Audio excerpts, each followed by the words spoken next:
All right, so welcome to the Pass the Aux YouTube channel. This YouTube channel is going to be a lot of reviews on music, new album drops, listening to your guys' hot takes, listening to music live when it's about to drop, giving my first impressions on artist performance, overall grading the production value, the replay value of different songs and different albums.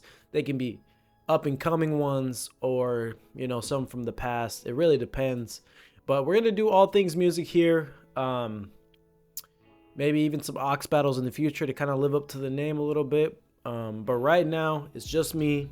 We're starting this off. It'll kind of be like a podcast-ish, but today we are gonna be reviewing DRAKES.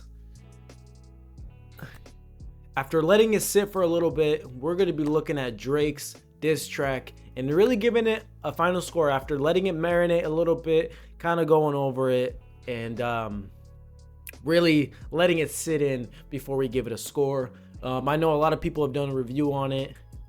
Everyone's heard it by now, but I did want to give my review on it. So first thing, we're going to be doing a letter grade system. So obviously A, B, C, D, E, and F. E is just like, it's nothing, but we're going to be kind of scoring it in, I guess, 4 total categories. So one is going to be the artist performance, the actual rapping, singing, whatever the heck they're doing. Second is going to be the overall production. And I'm going to kind of take it in the fact that how it blends in with the artist performance, not just how sick the beat is. Because sometimes the beat can be so sick, but still like not fit in. So it's going to be overall the production, how it sits well, and what it accomplishes in the song. And last, we're going to go with replay value. So this one obviously is going to be very subjective. All of them are subjective, but like this one the most, pretty much how much this will be in rotation, how much this can be played in many different scenarios, or if it's just like very niche, or overall just the replay value and what you get from this song. And then lastly, we're just going to be a final review. We're going to kind of take all of them and then somewhat get kind of an average of all these scores. So when going into this particular song, I really wasn't expecting much. Drake has been obviously doing his thing with the For All the Dogs, stuff like that. And I wasn't expecting too much, to be honest. The last time we seen Drake kind of come out in this type of, I don't know, aggression, or because he's the king of sneak dissing. He'll just kind of diss you in like 18 songs over the course of 3 years, and just never say anything up front. But ever since Kendrick hopped on the Like That song, I don't know, it's like it flipped the switch. It like triggered something, because after that Drake's been coming out hot nowadays.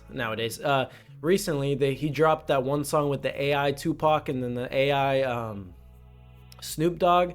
So I didn't want to review that one just because, that one's a little controversial, the use of AI, and I didn't want to really give a score for something that they didn't actually record, which I think it was, it was a little too petty on that one.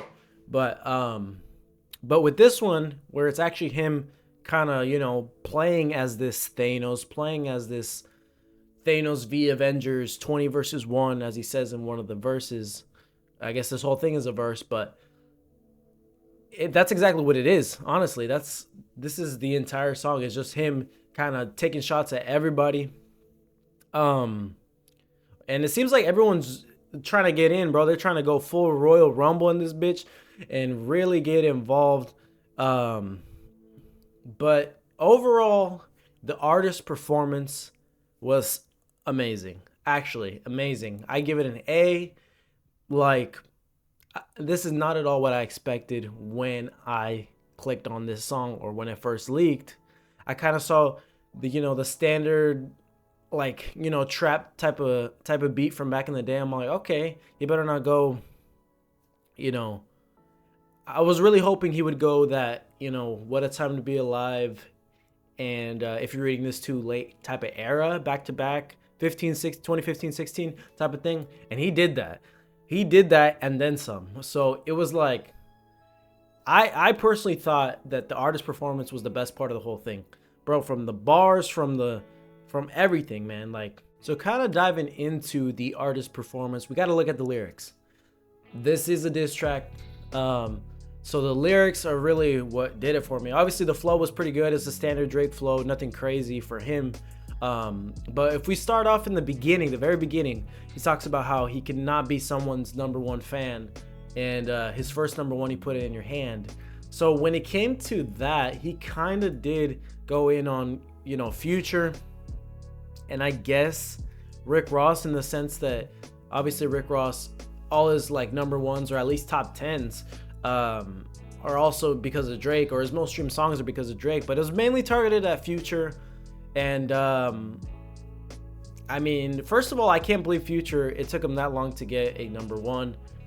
Bro, it should have been like March Madness or something. That's one of my favorite Future songs. But yeah, that one, obviously standard bar by Drake, nothing too crazy, but I mean, it's just facts, man. Like, that's what makes a diss track so good. It's just, when you get hit with facts, there's nothing that you can argue. There's nothing, you can't act tough at something that you just got. Like, that's why one of my favorite diss tracks of all time, I'm not saying it's the best, but one of my favorite is from my generation, is that Pusha T diss on Drake, bro. He gave that kid a whole father. Like, some people said it was too far and stuff like that, but also Drake, what are you doing, man? Like, but we'll leave that in the past. So we kind of get into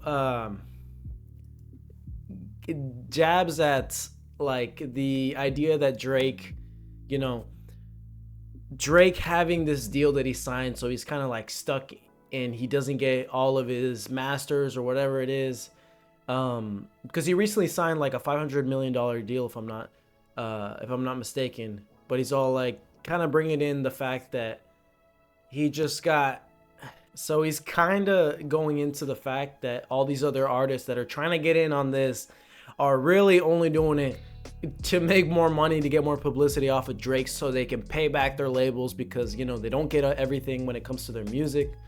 And Drake obviously gets a lot more freedom in his deal.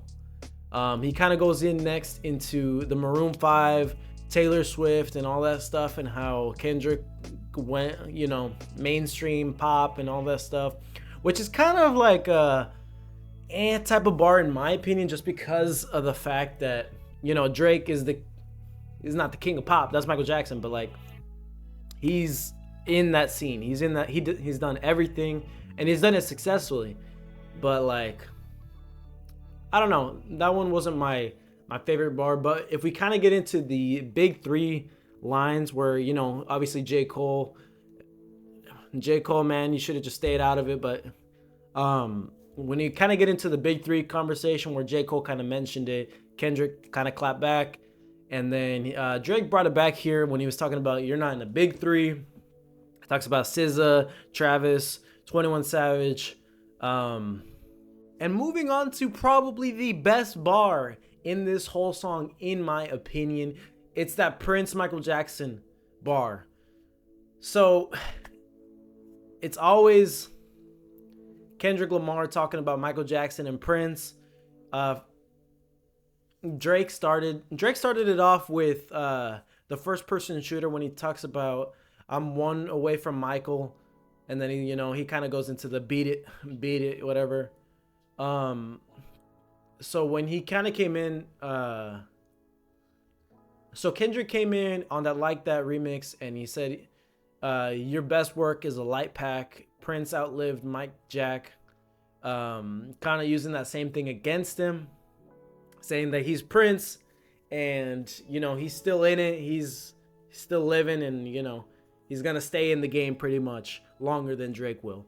But Drake came back with what's a prince to a king? He a son. And that right there is crazy to me, because Michael Jackson's son is named Prince Jackson. So what's a prince to a king? Not only is a prince under a king, Michael Jackson, who he claims to be, is the father of Prince, the artist, but it's Michael Jackson's son. So it's like a quadruple entendre, whatever you want to call that. So I think that was the best bar of the whole thing. Actually, you know what? I lied. The best bar on it is Metro Shut Your Whole Ass Up. That, like, he didn't even try to cover it up, sneak this. He just said, shut up, make some drums. And I mean, like, what's Metro gonna do? What's Metro gonna do? Like, he's the best producer in the game for sure, but like, is he gonna like rap? Is he gonna just drop a whole diss song with no drums? Or, I mean, the only way he could clap back is with drums, you know what I'm saying? So it's, I don't know, man. Another bar that I really enjoyed was when he kind of went into the jets, whips, chains, and then he used that wicked flow from a song from Future called Wicked. So it's like, and that album, the Evil album, had features from The Weeknd, so it was a little cool bar there. This one was a little hit and miss for some people. I personally like this bar. The Drizzy Chippendale probably got your bitch Chanel. And then he talks about how he's like, don't make me chip a nail. I think it's pretty clever. Some people would be like, it's kind of corny, but like, they kind of made fun of him for painting his nails, bro. Like, it's not that big of a deal. But I thought that line was okay. And personally, I like, my favorite part of the whole song was not only the like beginning, and then kind of going into the end of the song, we get into DJ Academic's sample, which I'm not a fan of DJ Academics, but he used it. What top 5 are you smoking on, Kendrick?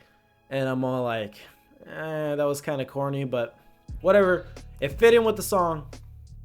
But I actually like kind of that melodic Drake thing at the very end that they cut off, the drop, and that one, drop a 50 bag on the spot or whatever. I actually did enjoy that part. I wish that went on for a little longer. That would have been cool. Just going full like melodic Drake on a diss track, that would have been cool. But overall, the artist performance was exceptional. I give it an A. Getting into the production side of this song, it was nothing crazy, but it needed to be that way. This song needed to have something that would catch. This song needed to have a beat that is simple and that's something that Drake can flow on easily. And I think it did exceptional. It got some good, dark tones to it, classic trap drums, and overall, like, it fit in perfectly. So when it comes to the production, I think it was a solid B. And the reason why I'll give it a B and not an A is because, it's kind of like one of those two-step trap patterns and stuff like that, which is perfect for what the song is. But the purpose of the song wasn't supposed to be like an extravagant production. So it did what it had to do, but it's not like a Mike Dean type production, which it wouldn't make sense in this context because what's supposed to be highlighted is the lyrics, not the instrumental. So a solid B, I think, is a fair score. So now into replay value. And I actually believe that this song by Drake actually has a lot of replay value, not only because of the good bars, but the simple trap drums and the simple instrumental is, easily replayable, not only in the car, but kind of going into the gym when you're kind of getting, this demon time mentality, or all like, screw everyone, whatever. Like, it's a very braggadocious song. So I do see a lot of scenarios where this song can be played, maybe even at a club, who knows? But this song can be played in a lot of different places, especially in the car. It's got good, good hard-hitting drums. Drake kind of going in. It kind of gives me back-to-back vibes. That song has a lot of replay value, even though, it was a diss track. Sometimes, like, diss tracks like The Story of Added On, I like that song, but, not always. It's not always getting replayed unless, you kind of want that, song just to kind of relive that moment. But the replay value is pretty solid as well. So overall, I would give the replay value an A as well. So if we kind of get into our final score, kind of average it out, obviously it would kind of come into like this B plus range because of the A's and then the 1B. But I am going to overall give it an A rating just because when you kind of combine everything, it just meshed really well. And he didn't take much time to come back. And he did not hold back. It didn't take him much time. It took about 2 weeks for him to make that song. And I don't know, man. Like, he even used the album art with the shoe size when it's like, how are you a big stepper with size 7 men's on? And I'm all like, bro, like, you just destroyed him with that. But I'm curious to see what Kendrick is gonna do next. I know that Drake did that AI diss. I didn't want to get into it, you know, because of the kind of controversial. I'm not gonna grade something that the artist didn't actually do, but this one Drake actually did it, had someone produce it for him, so we kind of went in on this one. But yeah, solid work from Drake. I feel like he needed this, and you know, like he's saying, it seems like it's a 20v1. Everyone's trying to leech on this kind of, they're trying to get all this publicity from it, and it's not a bad thing. Also, I think the hip hop game really needed this, and to be honest, Drake deserves a lot of it because of the sneak dissing he's done for the last decade. And everyone's like, you know what, this is probably a good time to kind of hop in after Kendrick started it. But my prediction, honestly, man, is Kendrick Lamar is gonna drop a 10-minute dissection of Drake. It might be a little bit, but I don't think Kendrick should rush it and kind of play into this like, what, you gonna respond type of thing. But yeah, man, solid project from Drake. I'm excited to see what they do next, and I'm excited to see what no drum song Metro Boomin comes out with. But with that being said, thank you guys so much for watching for the first video on this channel. Hopefully you guys do like these types of videos, and hopefully you guys subscribe. And we're gonna just be doing a lot of music content weekly, and I'll see you guys in the next one. Later.